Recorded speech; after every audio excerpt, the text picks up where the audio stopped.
Hello dear students, कैसे हैं सभी। आई होप आप सभी लोग बहुत बढ़िया होंगे।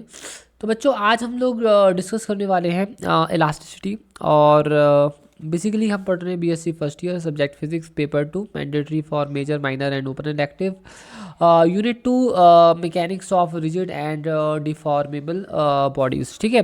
तो बच्चों, आज हम बात करने वाले हैं कि इलास्टिसिटी क्या होती है। और ये डेफिनेटली इस लेक्चर के बाद हम लोग इलास्टिसिटी से रिलेटेड और भी वीडियोस आपके लिए बनाएंगे और बहुत सारे टॉपिक्स डिस्कस किए जाएंगे। ठीक है।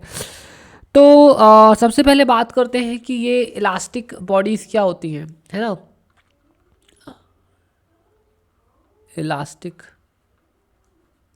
बॉडी, तो स्टूडेंट देखो, रबर एक बहुत ही कॉमन इलास्टिक बॉडी है जो बेसिकली हम लोग डे टू डे देखते रहते हैं। रबर, तो मान लीजिए कि ये रबर है। ठीक है, दिस इज़ द रबर। ये रेड कलर से अपनी रबर बैंड जो है, ठीक है, ले लिया। इसे मान लीजिए हम ऊपर से फिक्स कर देते हैं सपोर्ट एस से, और अगर हम इसे खींचेंगे तो ये खिंच जाएगी, राइट। तो जब हम इसे किसी फोर्स से खींचेंगे तो खिंच जाएगी, बट ये वापस जाने के लिए भी फोर्स एक लगाती है। ठीक है। और जैसे ही हम इसे छोड़ेंगे तो ये अपने ओरिजिनल शेप पर भी चले जाएगी। जैसे हम इसे छोड़ेंगे क्या हो जाएगा, ये अपनी ओरिजिनल शेप पर चली जाएगी। तो इलास्टिक बॉडीज़ वो होती हैं, ठीक है, जिन्हें अगर हम खींचे, मतलब जिनको हम डिफॉर्म करते हैं फोर्स अप्लाई करके, जिनके शेप को हम चेंज कर देते हैं, बट जैसे ही हम अपने एक्सटर्नल फोर्स को या एक्सटर्नल कॉज को हटाते हैं तो बॉडी फिर से अगर ओरिजिनल शेप साइज में आ जाती है। ठीक है, ओरिजिनल शेप साइज शेप, ठीक है, एंड साइज में अगर आ जाती है तो ऐसी बॉडीज़ को हम इलास्टिक बॉडी कहते हैं। ठीक है। तो स्टूडेंट्स, इलास्टिक बॉडीज़ को कुछ इस तरह से डिफाइन किया जा सकता है। ठीक है, bodies which change in length और वॉल्यूम और shape when external force is applied, but completely regain back the original form when external forces withdrawn are called elastic bodies। मतलब ऐसी बॉडीज जिन पर जब फोर्स अप्लाई किया जाए, ठीक है, जिन पर जब फोर्स अप्लाई किया जाए तो उनकी लेंथ या वॉल्यूम या शेप पे कुछ चेंजेस आ जाए, बट हम जैसे ही एक्सटर्नल फोर्स को हटाते हैं तो वापस से अगर वो अपने, ठीक है, ओरिजिनल स्टेट, मतलब ओरिजिनल शेप और साइज में अगर आ जाते हैं, ऐसी बॉडी को हम कहते हैं इलास्टिक बॉडी। ठीक है। तो आप, आई होप सो आपको क्लियर हो गया होगा कि इलास्टिक बॉडी क्या कहलाती है। ठीक है, अब हम बात करते हैं कि इलास्टिसिटी क्या होती है।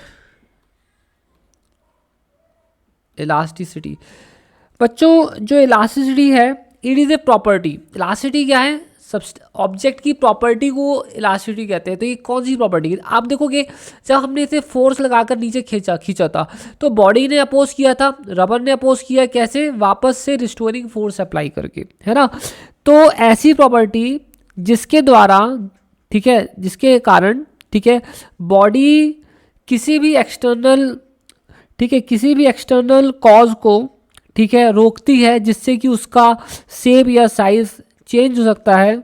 ऐसी बॉडी, इस प्रॉपर्टी को हम इलास्टिसिटी कहते हैं। एक बार फिर तो नीचे इलास्टिसिटी क्या कहते हैं। इलास्टिसिटी वो प्रॉपर्टी है, ठीक है, जिससे ऑब्जेक्ट उस पर लगने वाले कोई भी एक्सटर्नल फोर्स को अपोज करे, जिससे बॉडी का शेप या साइज चेंज हो सकता है।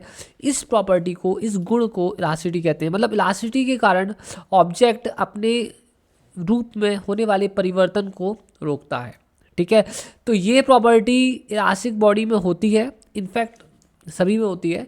ठीक है, कि आप उसका अगर शेप चेंज करेंगे तो आसानी से नहीं कर सकते, आपको एक्सटर्नल फोर्स अप्लाई करना ही पड़ेगा, तभी आप ऑब्जेक्ट का शेप या साइज चेंज कर सकते हैं, है ना। तो हर एक बॉडी, कोई भी इलास्टिक बॉडी हो, ठीक है, तो वो अपने शेप में ही रहने की कोशिश करती है। ठीक है, ओके। और अगर हम उसके शेप को चेंज करने चाहें तो बॉडी उसका अपोज करती है। इस प्रॉपर्टी को ही हम कहते हैं इलास्टिक प्रॉपर्टी, इलास्टिसिटी। ठीक है, ओके। तो students, I hope so elasticity clear हो गई होगी। अब देखो, इलास्टिसिटी पर टेम्परेचर का भी फर्क पड़ता है। ठीक है, टेम्परेचर जो होता है उसका भी इफेक्ट हमारी इलास्टिसिटी पे पड़ता है। अब ये कैसे पड़ता है बताते हैं। आप इसके लिए एक घर में ही एक्सपेरिमेंट कर सकते हैं। आप एक रबड़ ले लीजिए, ठीक है, जैसे कि बालों में बांधने वाली रबड़ है, ठीक है, लाइक दैट, ठीक है। तो आप उसको पहले फ्रिज में रख दीजिए, ठीक है। तो फ्रिज से अगर निकाल कर उसे खींचेंगे, ठीक है, तो आप देखेंगे कि उसको खींचने में थोड़ी कठिनाई होगी, है ना, मतलब वो थोड़ा हार्ड हो जाएगी, ठीक है। बट वहीं अगर आप उसको ऐसी जगह पर रखेंगे जहाँ पर टेम्परेचर ज़्यादा है, या नियर फ्लेम रख देते हैं जहाँ टेम्परेचर ज़्यादा है, और फिर आप उसे खींचेंगे तो देखेंगे कि आसानी से खिंच जाती है। इसका मतलब ये होता है कि टेम्परेचर पर से टेम्परेचर का इलास्टिसिटी पर फ़र्क पड़ता है, ठीक है। तो बेसिकली जो टेम्परेचर का जो असर पड़ता है वो ये रहता है कि अगर हम टेम्परेचर इंक्रीज करते हैं तो इलास्टिसिटी डिक्रीज होती है, ठीक है। अगर हम टेम्परेचर इंक्रीज करते हैं, अगर हम टेम्परेचर इंक्रीज करते हैं तो इलास्टिसिटी जो होती है ना, ये क्या होती है, डिक्रीज होती है। और अगर हम टेम्परेचर डिक्रीज करते हैं तो इलास्टिसिटी जो होती है ना वो इंक्रीज होती है। अब हो सकता है चीज़ अभी आपको उतनी समझ में ना आए, बट बाद में आपको आ जाएगी, डोंट वरी।